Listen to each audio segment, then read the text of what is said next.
Hello, everybody, and welcome to episode 156 of Crunch Time. I'm going to be your host for today's episode. I am Tanner Dislin, and as always, I am joined by Sam Gotzi, and we are the N326 duo. Sam, the calm before the storm before the Super Bowl, a down week most of the time, but this weekend did not disappoint. We had fireworks. Sam, how you doing today? Man, I am doing good, Tanner. As we talked about last episode, not really the matchup everybody wanted. Uh, Personally, I don't want either team to win. I think you're kind of on the same boat here. But the NBA, I think it's the first time we're mentioning that league this year, making major headlines with the crazy trade. They may or may not have made some waves. Yeah, just a little bit. A little bit. Craziness. But before we get into all of that NBA trade details, dude, again, another crazy weekend in college basketball, a season that, I mean, the top seed seems to be pretty set in stone. They continue to show they're the best team in college basketball, but the rest is an absolute crapshoot. And then, of course, we end with a little bit of a look forward to the Super Bowl. So before we get into all that, of course, we start with winners and losers. So, Sam, who's you guys your winner? Yeah, this is a individual that we have talked a lot about on this podcast. And that, of course, is Caitlin Clark. But I also want to shout out, I'm going to include the Iowa women's basketball team yesterday on February 2nd to Caitlin Clark finally got her jersey retired. So no Iowa Hawkeye will wear the number 22 ever again. It was super cool moment for Iowa women's basketball. And then to top it off, it was a huge upset in Iowa City, winning over USC, the fourth-ranked team in Juju Watkins, 76-69. The transfer, Lucy Olson, absolutely balled out, had finished with 28 points. So overall, a great day to be a Hawkeye in Iowa City. Yeah, let me tell you, the atmosphere was electric. Someone had some decibel stats on I think it was in a Fulter 3 off a couple offensive rebounds. Place went absolutely nuts. I think there were some top recruits in attendance as well. Yeah, the number one women's recruit was there, so that's huge. Which does not hurt, as we know. And I mean, we know Iowa already has a pretty impressive recruiting class. So, Sam, officially, if it was ever in doubt, officially, we're a women's basketball school and a wrestling school. Yeah. But yes, this was a huge day for the Iowa women's basketball team for all the reasons you mentioned. Shout out Caitlin Clark. Shout out everyone involved. The number will never be worn again. But Sam, my winner of the episode, let's stick on the hardwood. It seems like the last of longtime great ACC coaches has officially called it quits. So my winner of the episode, Sam, is Leonard Hamilton, the head basketball coach at Florida State. He said he is calling it quits after this next season. It would be his 23rd. He will complete 23 seasons as the men's head basketball coach at Florida State. All-time winningest head coach in Florida State program history. He put up a record of 456 and 290. Which is pretty damn good if you ask me. And, Florida State, not a bad program, but certainly not a blue blood. And doing this to Florida State is super impressive. A great coach. Some stats on his tenure. I mean, he reached the Elite Eight in 2017. They went to the second weekend 3 different times in his tenure. He had 12 20-win seasons at Florida State. Definitely a staple of Florida State basketball, calling it quits after 23 seasons. So shout out Leonard Hamilton. He's an all-time great at Florida State and one of the better coaches of the ACC. That crop of Tony Bennett, Roy Williams, Coach K, Leonard Hamilton, all in the ACC now officially all called it quits. Yeah, that's crazy. It seems like a lot of these old head coaches are stepping down. Wish some Iowa coaches would follow suit, but not to mention Jim Day. Well, yeah, ACC, but yeah. So, shout out Leonard Hamilton. Congrats on a great career. But Sam, who's your loser? Yeah, I'm actually going to kind of step out of the the sports world for a little bit. Last night was the Grammys, and of course, you know where I'm going with this. The loser of the episode for me has got to be Drake. Kendrick Lamar swept his 3 nominations, all for his diss track, Not Like Us, towards Drake. So he won Song of the Year, Record of the Year, Best Rap Song, Best Music Video, and Best Rap Performance. So he got absolutely dusted. Everyone even was singing it when he came up to accept the award. So on that stage, and then this weekend, without a doubt, he's gonna perform. Yeah, this Sunday, he's gonna perform it on perhaps the biggest stage of them all, Super Bowl Sunday. So Drake is just taking left and right punches to the face with this song Not Like Us, and where Kendrick Lamar's performing it. Yeah, tough weekend, tough year to beat Drake. There's a couple brutal moments, specifically when it's announced and everyone's singing to it, and there's a specific line in the song that insinuates Drake's taste in women. I'm sure you know the line, and they all sang to it. That's tough. That's really tough. You know, I'd like to throw another hat in the ring on the, what is it? Is that the Grammys? Yeah, the Grammys. Nothing about awards, but the Grammys. Another one. I think I'd like to throw another rap guy around the same era, Kanye West as well. That was wild. Showed up. His wife showed up. All of his wife showed up, and then they were kicked out because they were never invited. So I've seen multiple reports saying he just walked the carpet and left and wasn't actually kicked out, but after his stunt, I'm sure he got escorted out. Yeah. For sure. Between who knows if he's invited at this point? Indication is no. And with what his wife was wearing or not wearing, got kicked out. So tough. Yeah, like those rappers from our childhood, man. It's tough to be them. As of right now. Not great. Some interesting decisions going on for sure. But Sam, my loser of the episode, I'm going to go with Pat Hoberg. Are you aware of Mr. Pat Hoberg?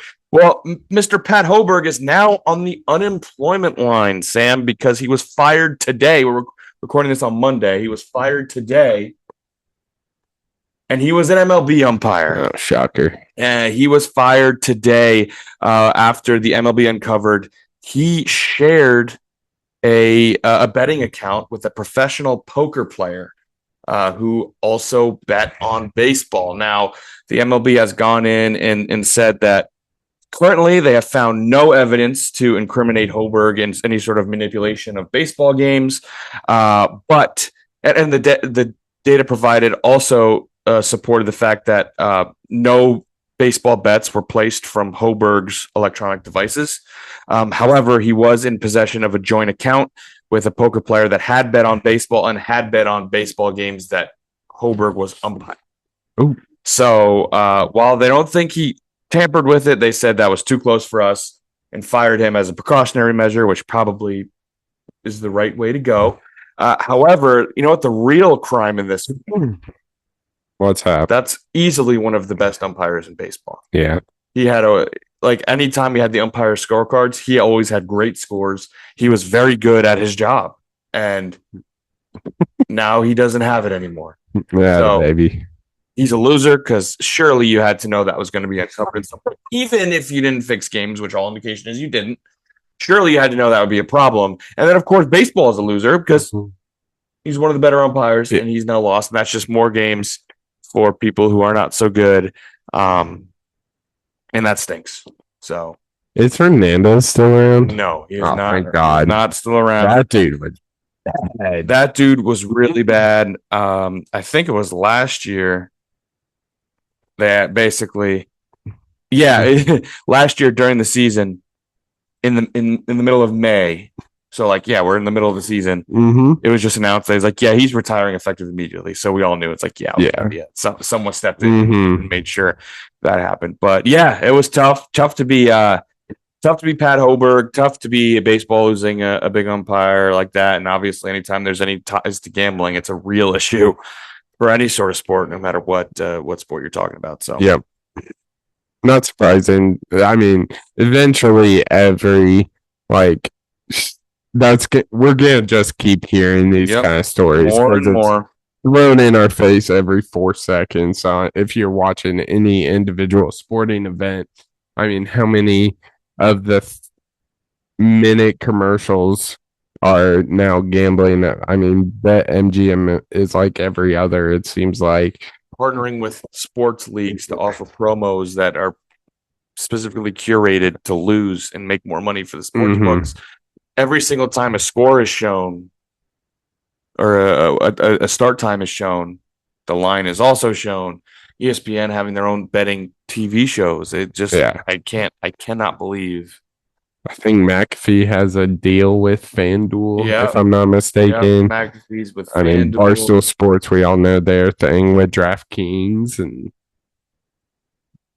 right. But no issues. Right. The only thing I will say in support of the Barstool thing is that they don't have any coverage of any sport. It's just guys betting on sports. True. But I think like McAfee and ESPN is crazy. Yeah. I agree. I think Barstool Sports is separated from ESPN. Enough. Where they're not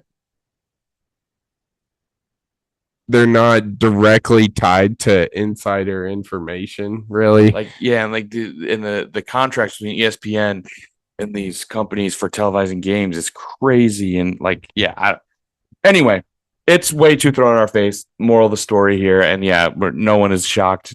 Every single time one of these comes out, no one is shocked. With that, should we talk about some trades? Let's do it. Some stuff went down on Saturday night, Sam. Saturday night, Sunday morning, depending on where you are located. We got our first Woj bomb minus the Woj. Shams bomb. Sham bomb. Okay. All right. We can rock with that, right? Sham bomb? No? Not a Shams guy. He's not a Shams guy. I stand with Woj. Do you still have his? No. I took it off recently, like within the past month. I ain't really care about the Bonnies, to be honest. Yep, fair enough. Fair enough. H10 basketball doesn't speak to you. All right, that's fair. That's fair. But, of course, we had the trade that shook the bowels of the NBA ecosystem. Full trade. The Lakers received, or let's say the Mavericks received Anthony Davis, Max Christie, and a first-round pick. The Jazz received Jalen Hood. Let's go.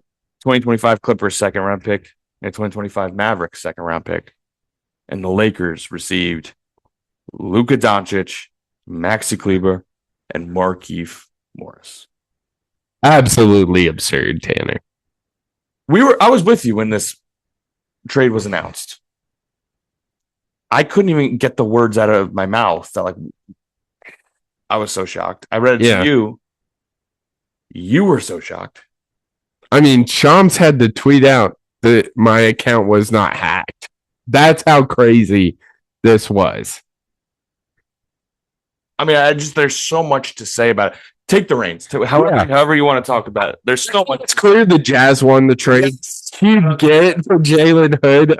No, but in all seriousness, this is one of the most absurd trades in sports history. Not even NBA. Not even in just sports. Period. Now, is Anthony Davis a bad player? No, he's still considered one of the best players in the NBA. I'd consider him a top 5 big men in the league. I don't think there's much argument. Probably top 15 players where I'd put him just off the top of my head. But you have a 25-year-old face of franchise just led you to the Western Conference Finals and is just kicking ass. Easily top 5 player in the NBA. And you trade him for, he's 25. I don't know if I mentioned that. You trade him for a 31-year-old, 32, I can't remember, Anthony Davis's age, who is known to have plenty of injuries throughout his career. He's actually facing an abdominal strain right now. It just doesn't make any sense to me, especially the package. Yeah, you got Anthony Davis. I mean, sure, I personally wouldn't do it, but okay. But the package they got is absurd. 1 first-round pick. Look at the Paul George trades. The McHale, however the hell you say his name, was not even an all-star, and they got how many picks?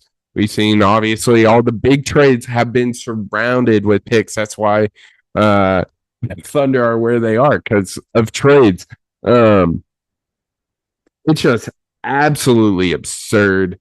And then all the reasoning coming around it just really doesn't make any sense. I know Anthony Davis is a good player, but with his injury history, age, and having a 25-year-old who just led you to the Western Conference, as everyone shaking their head. I was listening to Pardon My Take earlier.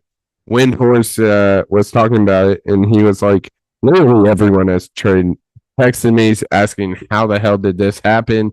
I mean, GMs, players, anybody, basically everybody was absolutely stunned by this, and I'm one of those people for sure.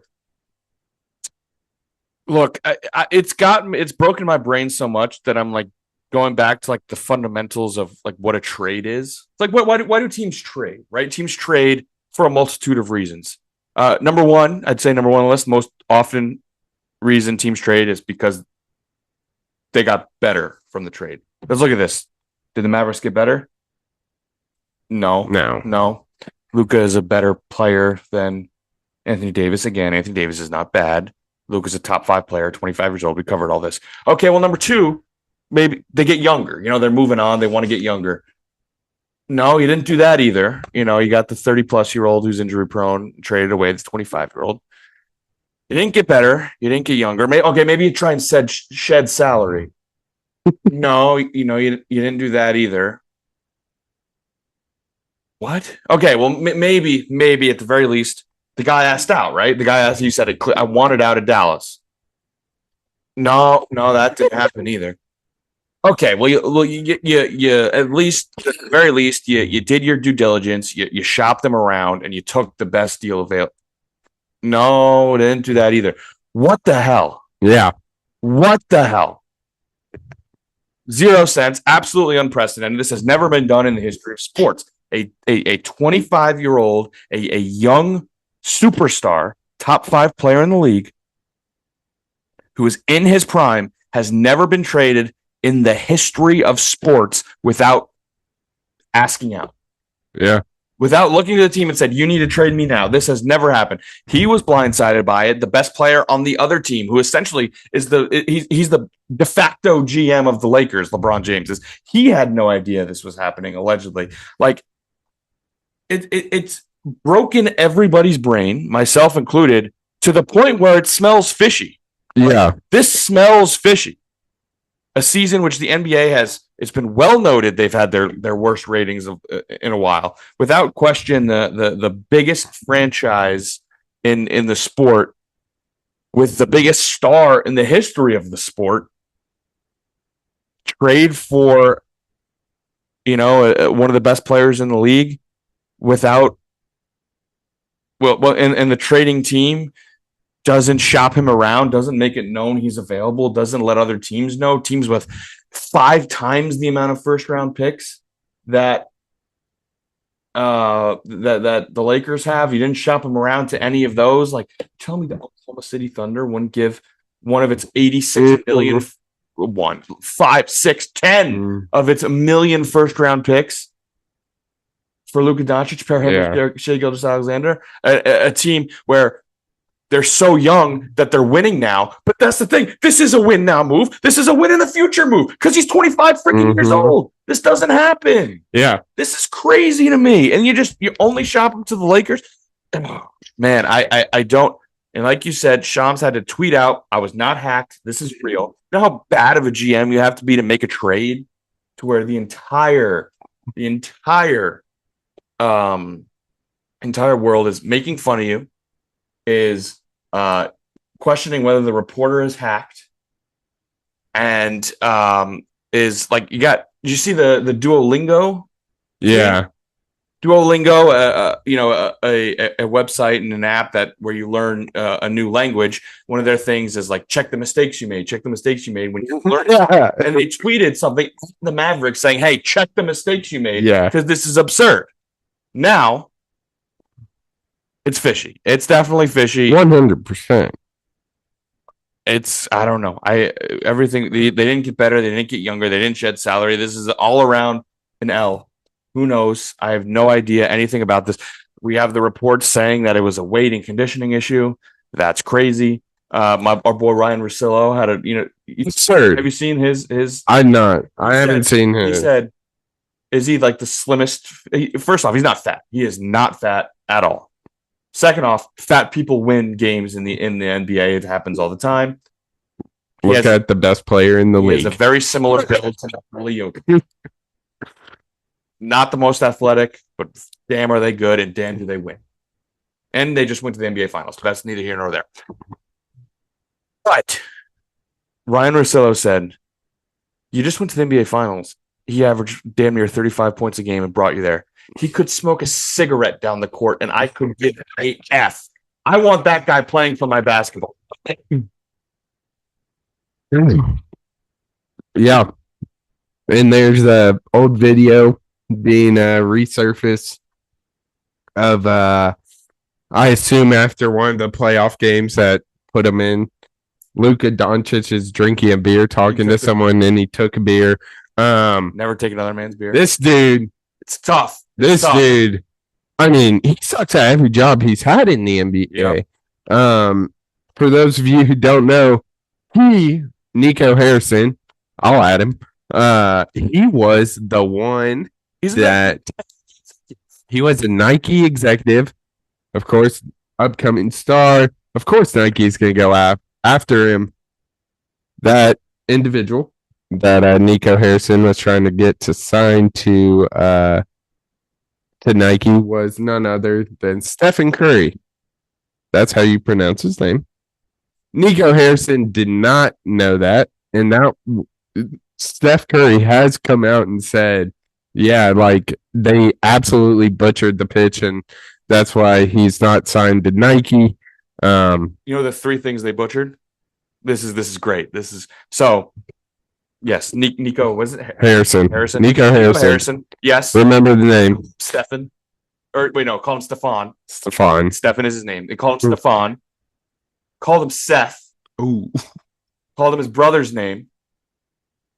And they used a recycled pitch. Oh, nice. It was the same pitch they pitched to Kevin Durant, and they forgot to change one of the pictures. Oh. It was Kevin Durant on the screen, and they forgot to change. I didn't know it was that bad. So it was really bad. I didn't know those details. So, yes, it was really bad. And Steph Curry went into that meeting planning to sign with Nike for a $2.5 million deal when Under Armour's standing deal was $4 million. So he was willing to take less money. $1.5 million to sign with less than $1 million to sign with Nike.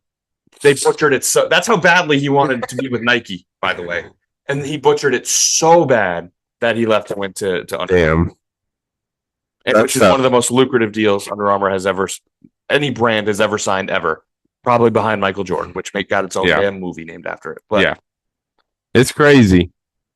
Yeah, I mean, it's crazy. This guy's got a rap sheet now. And go ahead. And I feel like the only way to end this is Mavs fans. I am so sorry. Did you see the casket? Yeah, that's tough. I mean, first game without Doncic, they lost by like 40.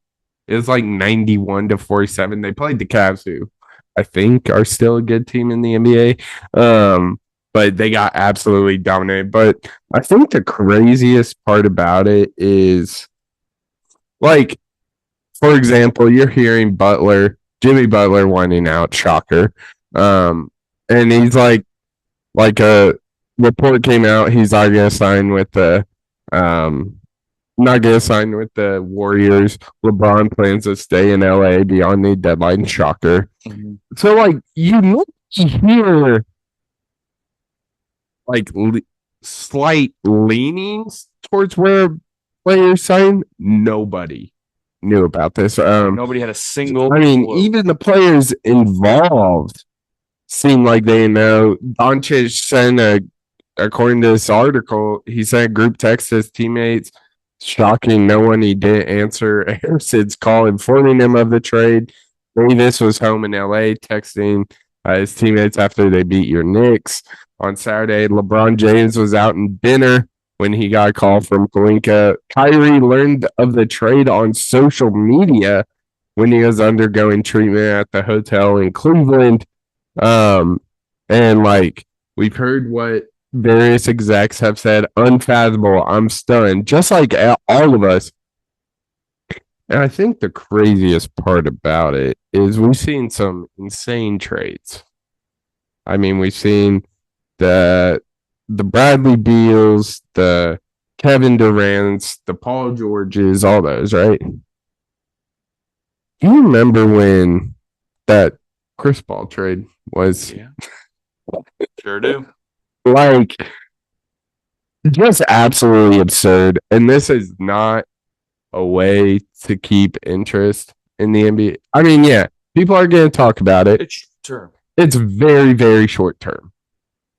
Like, yeah, this is the part where we put the tinfoil hat on. Like, looking at this from a conspiracy lens, like, even if this was fabricated, like you said, maybe 2 days worth of engagement for, you know, like you said, just like another superstar going to the Lakers. Like, that sucks. Like, it's just like, it's just, like, no one's happy about this. It's crazy. I still, like, I can't believe that they did, like, not only the fact that they did it, the fact that they didn't shop him around. Like, this is an absolutely awful haul for, like, whether or not, dude, Anthony Davis and Kyrie Irving could be the best duo in the history of the NBA. Immediately turn that season around and turn that team around and go on and make a run in the playoffs. And it's still an objectively horrible haul for a top 5 player in the NBA who's 25 years old. Yeah. Yeah, that's it.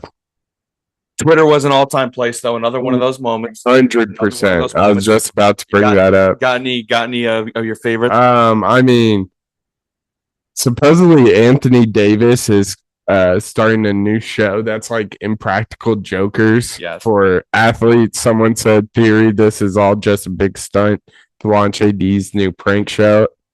That would be insane. AD's the part of this trade that everyone's talking about. Yeah, exactly. About AD to the Mavs. Yeah. I mean, seeing the video of Kevin Durant finding out on the bench he was like one of us. It's just absolutely crazy. But I mean, the best one was on Mavericks Reddit. Did you see this one? They said JFK's head getting blown off in Dallas was less brutal than this. It's tough. That's tough. I think my favorite one is Nico Harrison is so lucky he works in Dallas, because if he works in Philly, his address would have been leaked already and his house would have been bombed. Nice. That's good. I think that was a funny one. So this is for the Office fans. It was how the negotiation went, and it was the clip of the Michael Scott negotiating with Dunder Mifflin when he had the Michael Scott Paper Company, and he like demanded all these things. They keep Pam on as like a saleswoman, and then once they agreed, he's like, "Can we have the room?" They all left the room. He shut the blinds, and he was just like, "Oh my god, oh my god, oh my god, oh my god! They bought it! They bought it!" Yeah, Lakers front office after making that trade. It's like, oh my god, oh my god, oh my god! What the hell just happened? How did we do that? But I think another one, Sam, check out this segue. Another one, De'Aaron Fox tweeted like the mind exploding from the trade, and someone quote tweeted and said, "Don't go to sleep, guy. You're next." And he was right. Yeah. Because we had another trade, definitely as big as the other one, right? Definitely made it. Yeah. But the Spurs were actually able to go out and get De'Aaron Fox, which is a pretty good pickup for the Spurs. Full trade, they got De'Aaron Fox and Jordan McLaughlin. The Kings got Zach LaVine, City Sissoko. Nailed it, I think. Nailed it, for sure. 3 first-round picks and 2 second-round picks. And the Bulls received Kevin Huerter, Trey Jones, Zach Collins, and a 2025 pick. Yeah, obviously not as shocking as this one, that they were kind of leanings towards De'Aaron Fox getting traded. I love this trade for the Spurs. Obviously, we know what Victor Wembanyama has been doing this season, and they need guys. I mean, and De'Aaron Fox. I mean, we saw what he's done with Sabonis in Sacramento. I can't imagine what these two are going to do in San Antonio with one of the best coaches still coaching down there. It's going to be fun to watch. Yeah, Not they'll be good. watch it, and but- I think the important, because they won't be on TV. Yeah, right. We'll get Lakers Suns for the 89th time. Lakers Warriors, no way. But I think that the important thing is that De'Aaron Fox is not 48 years old like Chris Paul is, their current point guard. But I love this deal for the Spurs. I like it for the Kings also. I mean, Zach LaVine. I mean, the real headliner here, City Sissoko, which I guarantee you is not how you at all do that. That's how you pronounce it. Zach LaVine, 3 first rounders and 2 second rounders. Yeah, that's a pretty good haul. That's a pretty good haul. Bulls. I mean, not that Zach LaVine's not this like incredible trade piece. He's one of your better players, and you got Kevin Huerter, Trey Jones, Zach Collins, and 1 pick. I think they're tanking for sure. I think this trade proves a point there, because they've always been in that like play-in tournament spot these past couple years. They are fully going for a Cooper Flag. Trading Zach LaVine, I'm 1,000% with. I don't think they should have gone out and tried to get De'Aaron Fox. Trading Zach LaVine for Kevin Huerter and a pick. Yeah. That's the confusing one to me. But whatever. I mean, I question it from the Bulls. I think maybe you could have gotten more elsewhere, but it's not Mavericks level disaster. Right? Yeah. So, yeah, I mean, I think that, De'Aaron Fox with the Spurs, I mean, him and Chris Paul is going to be an interesting fit. I mean, I doubt Chris Paul is the answer for more than 1 year. So, De'Aaron Fox, I assume, I don't know what his contract is like. Yeah, I'm not sure either. But seems like that duo should be pretty good for at least a few years. Yeah. And I don't see if I'm De'Aaron Fox, it's playing in Sacramento. San Antonio's not the biggest market, but playing with Wemby, they should be good for years to come. I imagine he's primed to re-sign there, even if he is on an expiring contract, which we're checking now. We are checking.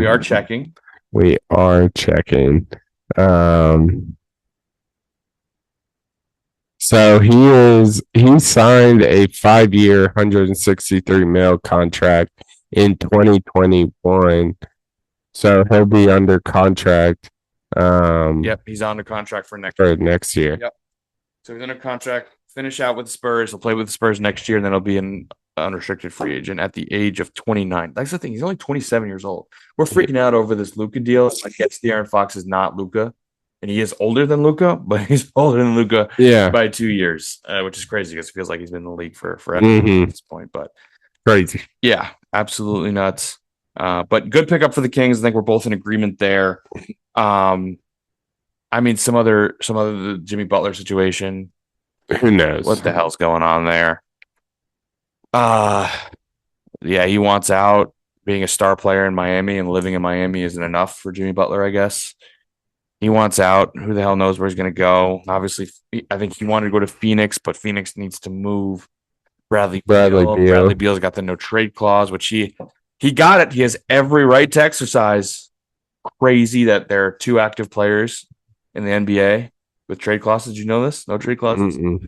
There are 2 active players. You know one. I'm sure you can name the other. Sorry, with full no trade clauses. Is it him and LeBron? And LeBron James. Wow.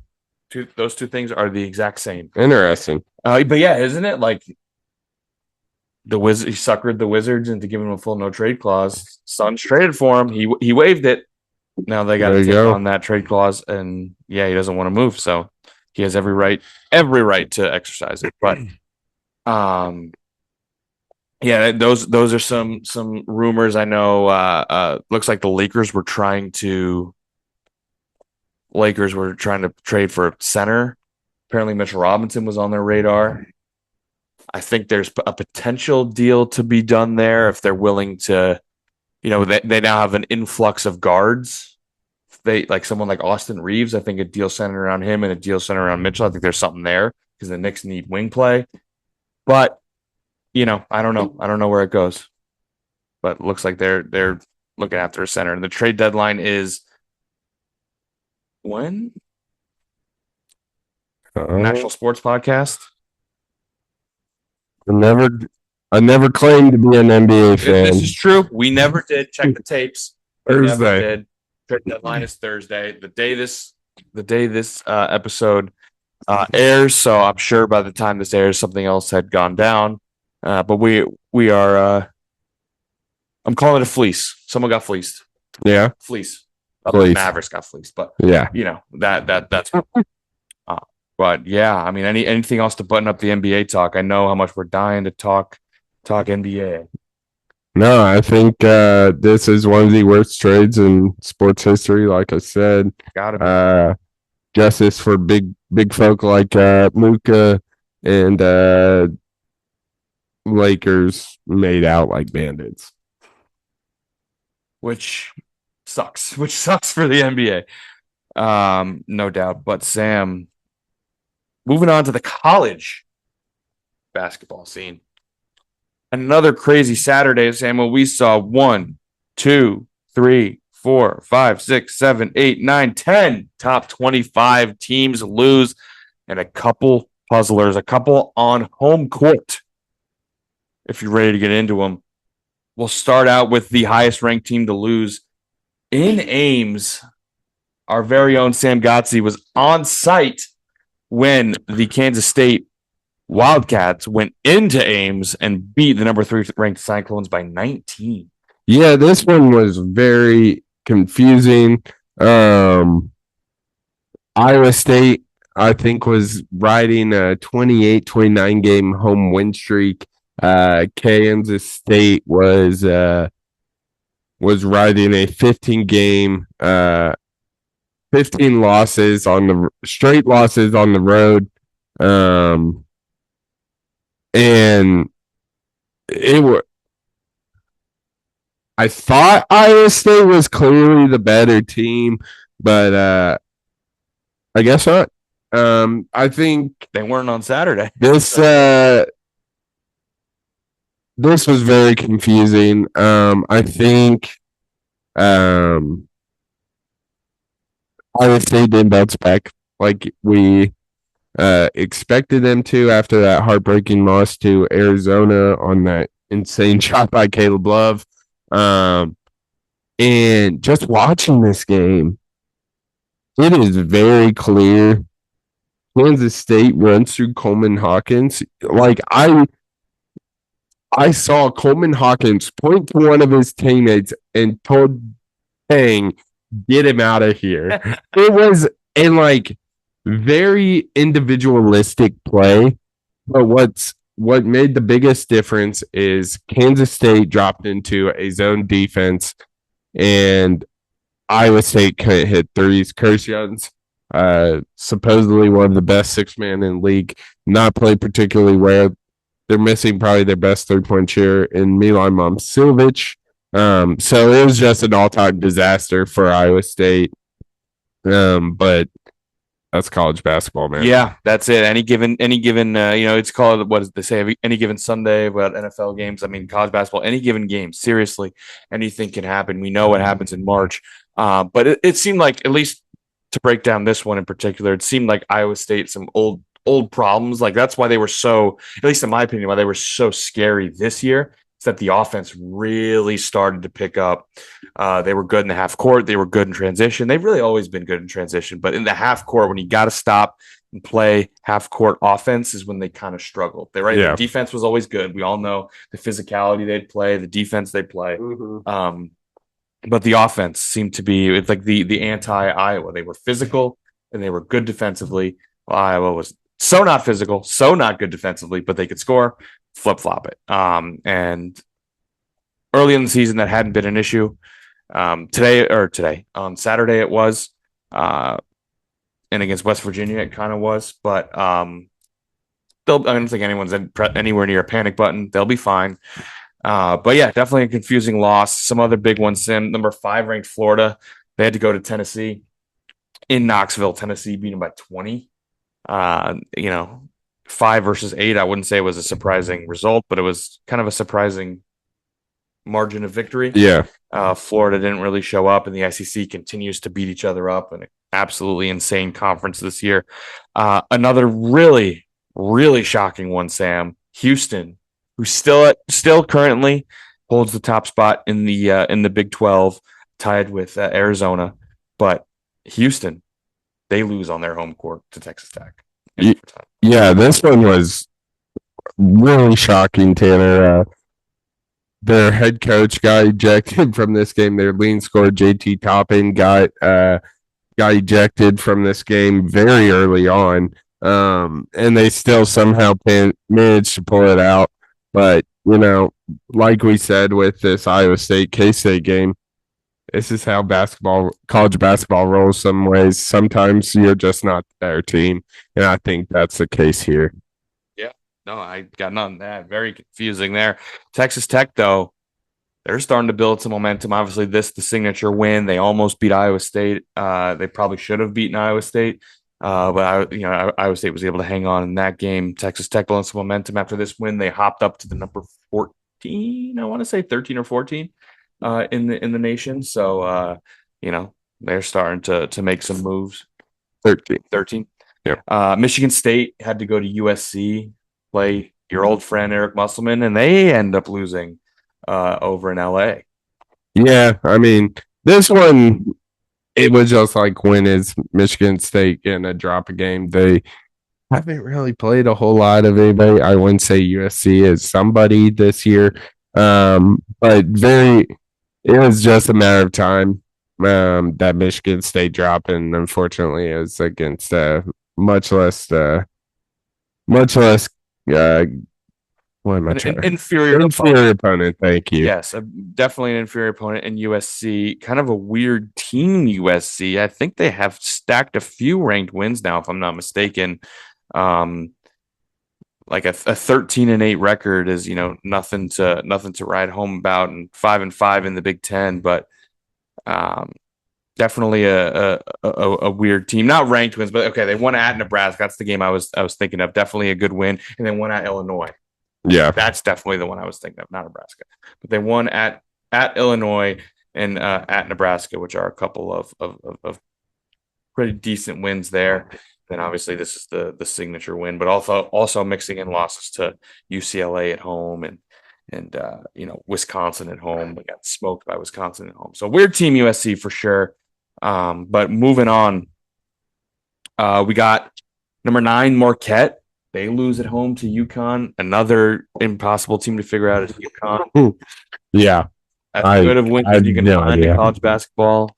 Definitely some bad losses in college basketball. Obviously, anytime you lose to UConn, I'm not sure it's a bad loss, but, at home. Yeah. Kansas. Kansas losing a big one to Baylor. They lose by 11, a game in which they had a 20. I know it's 20 plus. It might have been 30-point lead. That's bad. Absolutely atrocious. Kansas, another season, preseason number 1. 21 point deficit. 21-point lead. They absolutely smoke it. I think with 1 minute left in the 1 minute left in the first half, Baylor had like 20 points or something. Yeah. Not good. I'm checking right now. I mean, Kansas with their 6th loss on the year. Of course, I got to go previous month, but against there it is, against Baylor. Box score in the first half. Yeah, they had 20. Baylor had 21 points at half, finished with 80. Yeah. 60 points second half, won the second half by 30. Nuts. Absolutely nuts. I love it though. I despise Hunter Dickinson. Yes. I don't really like this KU team at all. They have like 6 years on their team. Seems DeJuan Harris has been there since 2012. Maybe it's just a Kansas thing because I swear Perry Ellis was there for 15 years. But this was horrible. Baylor, not really. They were highly expected to do well in the Big 12 this year. Not really panning out, but one guy that is starting to get rhythm in the Big 12 is VJ Edgecombe. He's probably going to be a lottery pick this year. He's finally starting hitting up shots early on in the season. You just saw his pure athleticism finally getting it going on offense, and he played pretty well this game. But if you're Bill Self, you're like, how the hell did this happen? What a disappointing year. I know they're now ranked 16, but when you come in this season with high expectations, national championship expectations, a lot of returning starters, I think they maybe have one new starter, and it's just absolutely atrocious. I mean, I'm not wrong, right? They were preseason number 1. They're preseason 1. And they were preseason number 1 last year. Mm-hmm. Yeah, not good. Not good. Not good at all. But it doesn't get any easier. Tonight, big game against Iowa State, a team that's definitely had their number in recent years. This time it's at home. Maybe something. Spell of the bounce backs for sure. Bounce backs, no doubt about that. But Sam, go down to your boys down in the SEC in a statement game for Coach Cal. They win at Kentucky by 10. I mean, they were clearly the better team in this one. Arkansas has not been good this year. Let's put it how it is. Obviously, we talked about how good the SEC has been all year. But not. Kentucky looked horrible.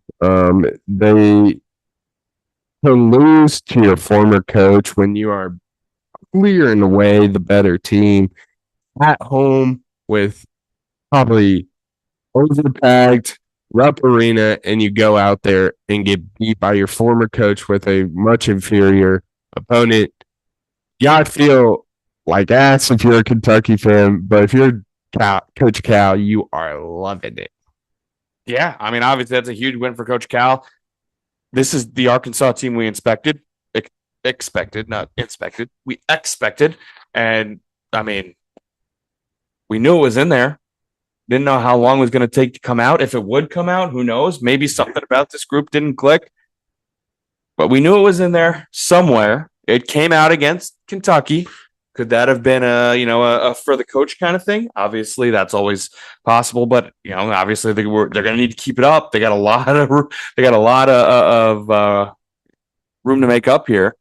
But that's a good easier. That's for sure. But you know what they say? It's a double-edged sword. You got to play all these good teams, but there are endless opportunities to boost that resume. So who knows how this goes? But definitely a big win for Arkansas. Obviously, a big letdown if you're Kentucky coming off the Tennessee win. Could they have been hungover?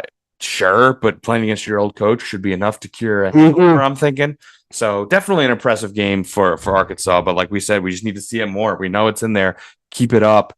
And then some other big ones. We're 14th ranked Mississippi State got the doors blown off. Yeah, that's tough. By Missouri and our old friend Tony Perkins. Shout out. I mean, that was a 27-point game. Another big time blowout. Vanderbilt lost to Oklahoma by 30. Yeah. So that's tough. And then the last one to round it out was Louisville losing to Georgia Tech as well. Mississippi State, their loss was at home, which is a little tough, but the other two on the road. Yeah.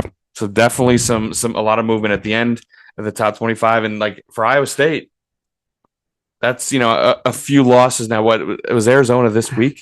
It was on Monday, right? Yeah. It was on Monday of, I guess when I say last week, I meant last week. But this, yep, the most recent full week, full week yeah. and vote and AP voting cycle. So Iowa State, with 2 losses, only drops a couple spots because everyone else did. So yeah, no doubt about it. But anything else you want to talk about the college football week we had? College basketball. It's all right. And by the way, this everything on here was on Saturday, right? This was I'm pretty sure it was all Saturday. This was not a college football. Damn it! This was not a college basketball week. This was a college basketball day. Yeah, it was awesome. Last game, Huber Davis is going to get fired here shortly. Probably. UNC is they're in a rough spot. Awful. Duke is amazing. Auburn is so freaking good. Will we have a typical Duke first, second round exit? We'll see. But Duke is a problem. They're a very good team. The ACC is horrible. The ACC is very bad. But so it's not like we'll get. It's not like with Iowa State. It's like, oh, we got them Arizona, we got them Kansas, we got them Houston. All the games. The SEC obviously there's double the amount of that in the SEC this year. But they're not going to have any headliner ACC games. It seems. So. We're not going to see them really be tested. So they should have a pretty shiny record going into March Madness, as you said. But Hubert Davis, UNC, they do not look good this year. Really struggled to score. Got the doors blown off. It was bad. Doors blown off by Duke. Tough. It was bad. Definitely tough. And you look at the Hubert Davis. I mean, his first year, obviously. Probably some Roy Williams recruits there. They have that great year where they didn't even have a great regular season. They were like an 8 seed, maybe a 7, 8 or not, whatever. They beat Duke in his last game at Cameron, and then they knocked Duke out in the Final Four. They come in second. Great season for UNC there. Then the year after, of course, they famously turned down a trip to the NIT. Had a really rough year. Then the year after. Last year at this point, they had a great season. They went to the Sweet 16. Probably should have gone deeper, but at least the Sweet 16 run. And then this year, they're 13-10 to start the year. So a tumultuous start to the Hubert Davis. Definitely not up to UNC standards. And as you said, a candidate to possibly be moved on from. But that's the day in college basketball. The big one tonight, as we mentioned, Kansas or Iowa State at Kansas over in Lawrence should be a good one.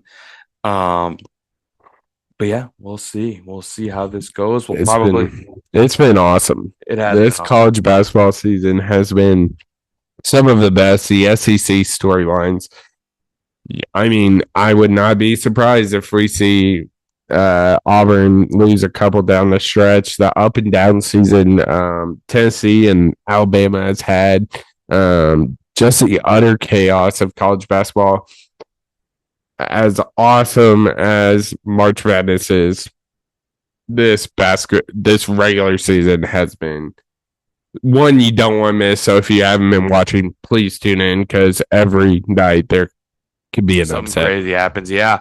Officially, I guess we should mention Iowa basketball season's over. It's been over, but it's over, dead, DOA, like completely dead. Owen Freeman, finger injuries, having surgery. He's never going to play for Iowa again. Yeah. So that's that. Super fun stuff. Oh, yeah. For us over here. Should we talk about the Super Bowl? Let's do it.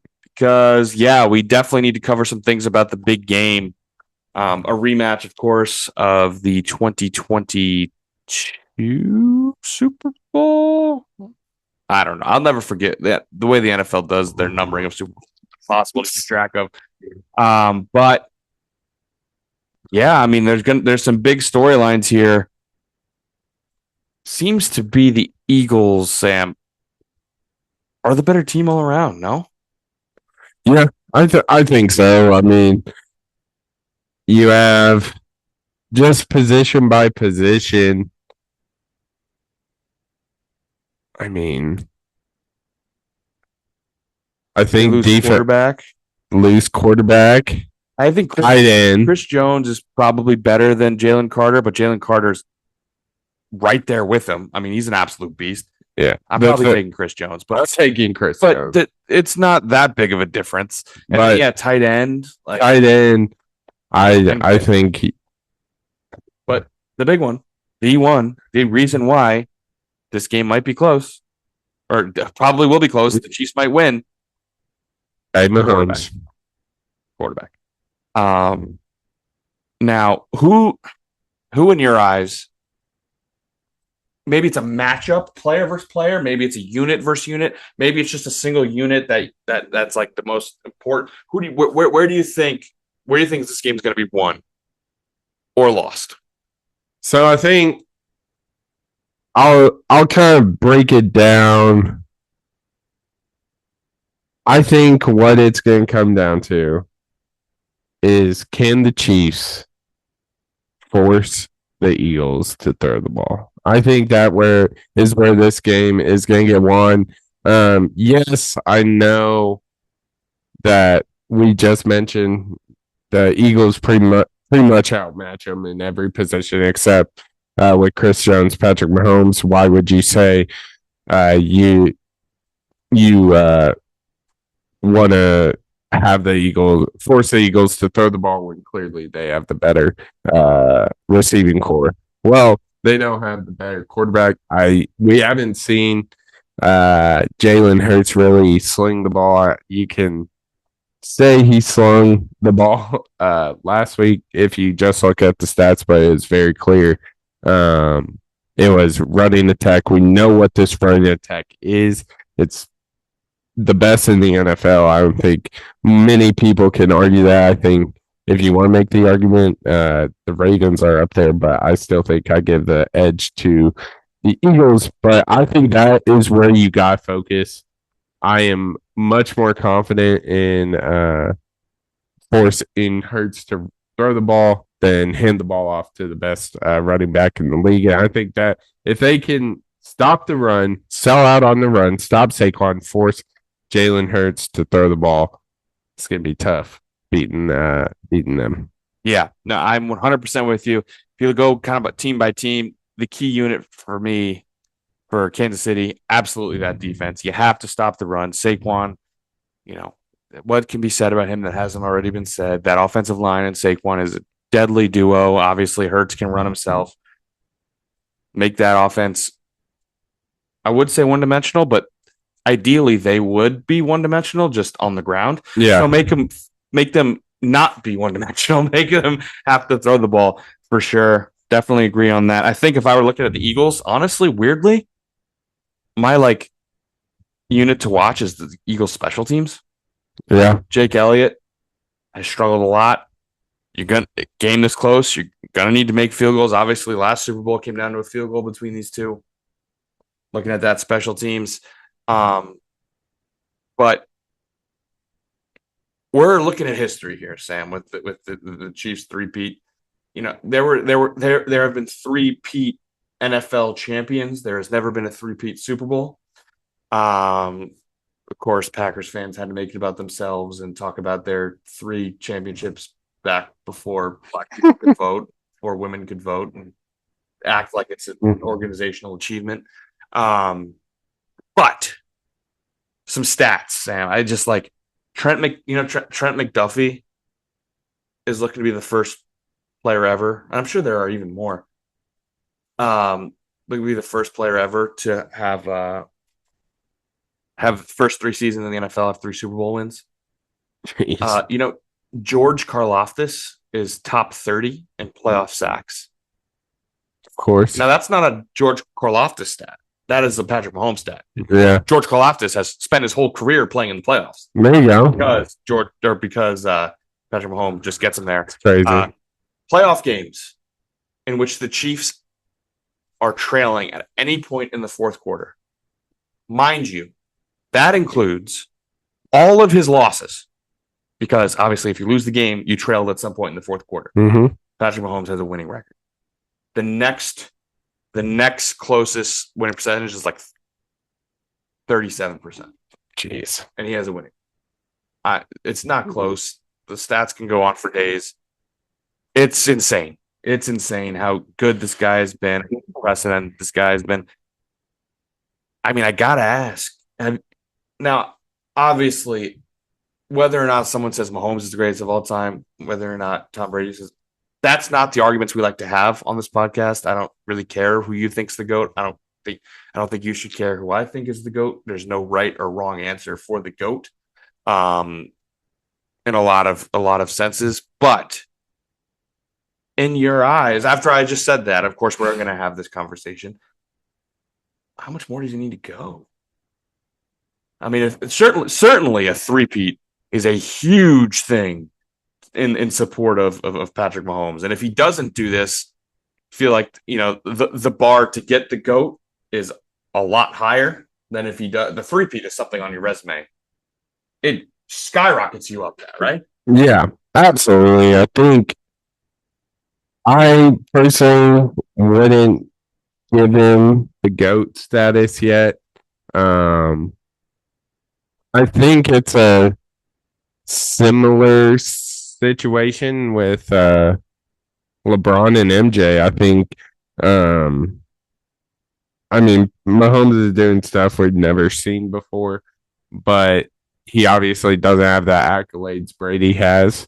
But if he goes in three-peats against, let's be honest, the tougher competition to what Brady has played, it's going to be hard for me not to say he's the GOAT, honestly. But I don't. It's such an interesting conversation when you're comparing. I think that's what makes all these conversations. You're comparing to a guy who is playing in current day. Obviously, it's a little different with this comparison because we saw Brady play in this era. But it's an interesting conversation. And like you said, it's just an opinion-based argument, but it's going to be damn hard. It's like I was curious your thoughts. Frankly, it's like one just like people when people say that, I usually tune out. I don't care who you think is the GOAT. You don't care who I think. Like, it doesn't matter. But I was curious if you had any thoughts. I mean, I think I agree. Even if he wins, I don't think he's to Brady yet. He's going to need more. He's going to need more individual stuff. MVP. He's going to need more team stuff, more championships, which I'm sure he'll get because he's Patrick freaking. Mm-hmm. But I was just curious if you had any thoughts about that. Well, yeah, dude. I mean, it should be a good one. Like I said, I believe Philly is the better team. I believe Philly is probably the best roster in the NFL, top to bottom. I think maybe you can make the argument San Francisco still might be a better roster, but they were just so hurt and they imploded this year. So, once they went out, it was kind of Philly's to lose. I mean, I guess Detroit is another one that you said probably the better roster. Yeah, probably an on par roster, but yeah, dude. I mean, Philly looks to be the better team, but the other side's got Patrick Mahomes, and the other side's got Andy Reid, and the other side's got a defense that always shows up. Mm-hmm. You got anything else to talk about the Super Bowl? If you got nothing else, I will ask for a score prediction, a winner and a score. I didn't run this by you beforehand. I want the off the cuff gut feeling. Just give me it. Man, I'm gonna go 28-17 Chiefs. 28-17 Chiefs, huh? Wow. All right, I like that. I'm gonna go 31-27. High scoring 31-27 Eagles. I would love that. I think it's the Eagles. Ugh, that was gross. It's disgusting. It's disgusting. But they stopped Brady from the three-peat, the Nick Foles year. Brady was going for a three-peat there. Yeah. They stopped Mahomes going for the three-peat here as well. I think I don't know. It's going to be awful. And keep in mind, both of us hate this. You're rooting for Philly. No. Who you want to see win? No. I'm not rooting for anybody. You're rooting for Kansas City to lose more so. There you go. I like that. You're rooting for Kansas City. I think I'm rooting for Philly to lose more so than Kansas City. Which is interesting. We went against 2-1, but it sucks. This whole thing sucks. We're rooting for Bane to come out. We're rooting for. I'm just gonna leave it at there. Thank God March Madness is around the corner. College basketball is around. I mean, college basketball's here. Conference championships and March Madness is around the corner, which is awesome. I was thinking about that earlier. Like, how awesome is this SEC conference championship going to be? It's going to be insane. Like shades of like the ACC of past, Big 12 of more recent, where it's just like, dude. For the second round, you're going to get a absolute bang. I mean, that's the thing. Like, even say Auburn drops 2 games and they don't win the SEC championship, do you still give them? You have to still give them a 1 seed. Yeah, I think at this point, yeah, Auburn's all unless they just collapse. Unless they collapse, which they lost their best player, went on a 5-game win streak. Right. I think the most recent bracketology had Bama sliding up into a 1 seed. I think Iowa State may have fallen out, but of course, as time goes on, I'm sure they'll get enough wins to climb back into that 1 seed. I think they will be one. But yeah, it's nuts. So much to go to. And obviously, what if something crazy happens in a conference championship? Yeah. You know? Like what if a team like freaking Arizona State wins the Big 12? It's like, okay, now everything. Yeah. Because they now got to get that conference championship bid. Nuts. It's going to be nuts. This is honestly one of the craziest college basketball seasons we've had in a while. And that's saying a lot because we've had some crazy ones for sure. Absolutely. Got anything else for the Epi, man? I don't think so. That's kind of all we wanted to touch base here on. Yeah, I mean, we talked about our winners and losers, some big time stuff in the NBA, the worst trade of all time, possibly, maybe, probably, absolute chaos in college basketball, and a little bit of our super in-depth X's and O's preview of the Super Bowl and some score predictions. But yeah, that's going to wrap it up for what we have today. Make sure to follow us on X, TikTok, and Instagram at crunchtime_pod. And of course, subscribe to the YouTube. It's definitely, we think at least, more fun, more engaging to watch the YouTube and kind of see ingest your podcast that way. But that is what Crunch Time with the M32620 on YouTube. The clock has run out on this episode, and we'll see you in the next one on Crunch Time. Here.